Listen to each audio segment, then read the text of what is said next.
அனைத்து மாணவர்களுக்கும் என்னுடைய வணக்கம். இப்போ நம்ம பார்க்க போற டாபிக் 12th ஸ்டாண்டர்ட்ல இருக்கக்கூடிய chapter 5 molecular genetics. 12th standard chapter 5 molecular genetics, மூலக்கூறு மரபியல். அதாவது ஜெனடிக்ஸ் மரபு பண்புகளை பற்றி படிக்கக்கூடிய ஒரு பிரான்ச்சுக்கு நம்ம என்ன சொல்றோம்னு பார்த்தோன்னா ஜெனடிக்ஸ்ன்னு சொல்றோம். ஸோ இந்த மாலிகுலர் ஜெனடிக்ஸில் மொத்தம் பார்த்தீங்கன்னா 15 டாபிக் பார்த்தோன்னா இருக்கு. Number 1, gene as the functional unit of inheritance. தமிழில் மரபு கடத்தலின் செயல் அலகாக மரபணு. ரெண்டாவது பார்த்தீங்கன்னா in search of genetic materials, மரபு பொருளுக்கான தேடல். மூணாவது DNA is a genetic materials, மரபு பொருளாக டிஎன்ஏ. நாலாவது chemistry of nucleic acid, nucleic அமிலங்களின் வேதியியல். அஞ்சாவது ஆர்என்ஏ வேர்ல்டு, ஆர்என்ஏ உலகம். ஆறாவது ப்ராப்பர்ட்டிஸ் ஆஃப் ஜெனடிக் மெட்டீரியல்ஸ், மரபு பொருட்களின் பண்புகள். ஏழாவது packaging of DNA helix, DNA திருகு சுழலின் பொதிவு. எட்டாவது டிஎன்ஏ ரெப்ளிகேஷன், டிஎன்ஏ இரட்டைப்பாதல், டிரான்ஸ்கிரிப்ஷன் படியெடுத்தல். பத்தாவது ஜெனடிக் கோடு, மரபு குறியீடுகள்.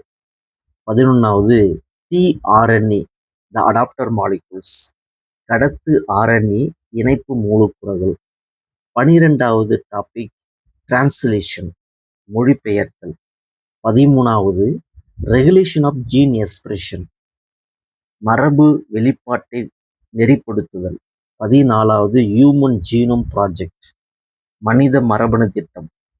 15வது DNA fingerprinting technique, DNA ரேகை அச்சிடல் தொழில்நுட்பம். ஸோ இந்த சாப்டர்ல இந்த 15 டாபிக் பார்த்தோன்னா இருக்கு. இதான் இந்த சாப்டருடைய அவுட்லைன். இப்போ நம்ம ஃபர்ஸ்ட் பார்க்க போற அந்த சாப்டர், அதாவது இந்த சாப்டரினுடைய அவுட்லைன் என்னன்னு பார்த்தீங்கன்னா gene as the functional unit of inheritance. So இதை பற்றி தான் நம்ம இப்போ டிஸ்கஸ் பண்ண போகிறோம். Gene as the functional unit of inheritance, மரபு கடத்தலின் செயல் அலகாக மரபணு. ஜீன் தான் ஹெரிடேட்டிவ் பாரம்பரியத்தினுடைய physical and functional unit. Basic physical and functional unit எதுன்னு பார்த்தீங்கன்னா ஜீன்னு சொல்றோம். ஸோ 1960வது வருஷம் கிரிகோர் மெண்டல் பார்த்தீங்கன்னா ஜீன் கான்செப்ட் ஃபர்ஸ்ட் எக்ஸ்பிளைன் பண்றாரு. ஆனா என்ன பயன்படுத்தலன்னு பார்த்தீங்கன்னா ஜீன் என்ற ஒரு வார்த்தையை பயன்படுத்தல. அதுக்கு பதிலாக என்ன பயன்படுத்துறாருன்னு பார்த்தீங்கன்னா ஃபேக்டர், காரணிகள் அப்படின்ற ஒரு வார்த்தையை பயன்படுத்துறாரு. 1909வது வருஷம் டேனிஸ்ட் பயாலஜிஸ்டான வில்கம் ஜோகன்சன் பார்த்தீங்கன்னா ஜீன் என்ற ஒரு டேர்மை காயின் பண்றாரு. அதுக்கான ரெஃபரன்ஸ் என்ன கொடுக்குறாருன்னு பார்த்தீங்கன்னா discrete determiners of the inherited characters, discrete determiners of inherited characters, பாரம்பரியமாக கடத்தப்படும் பண்புகளை இவை நிர்ணயிக்கின்றன அப்படின்ற ஒரு மீனிங் கொடுக்குறாரு. According to classical concept of gene introduced by Sutton in 1902, 1902வது வருஷம் சட்டன் பார்த்தீங்கன்னா கிளாசிக்கல் ஜீன் கான்செப்ட் பார்த்தீங்கன்னா இன்ட்ரோடியூஸ் பண்றாரு, அறிமுகப்படுத்துறாரு. ஸோ இவர் பார்த்தீங்கன்னா இந்த ஜீன்ல என்ன இருக்கு அப்படின்னு பார்த்தீங்கன்னா ஒரு நிலையான ஒரு டிஸ்கிரீட் பார்ட்டிகிள்ஸ் இருக்கு. இது எதை ஃபாலோ பண்ணுதுன்னு பார்த்தீங்கன்னா Mendelian rules of inheritance, Mendelian மரபு கடத்தலின் விதிகளை பின்பற்றுகிறது அப்படின்னு பின்பற்றுகிறது. நெக்ஸ்ட் பார்த்தீங்கன்னா இந்த ஜீனானது குரோமோசோமுக்குள்ள ஒரு நிலையான ஒரு இடத்தை, ஒரு தனித்துவமான ஒரு இடத்தை பெற்றிருக்கிறது அப்படின்னு பார்க்கிறோம். Next number of gene in each chromosome is more then the number of chromosome.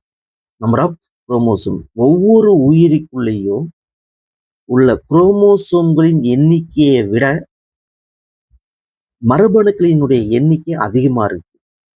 எனவே பார்த்தீங்கன்னா The several gene is located on the same chromosome.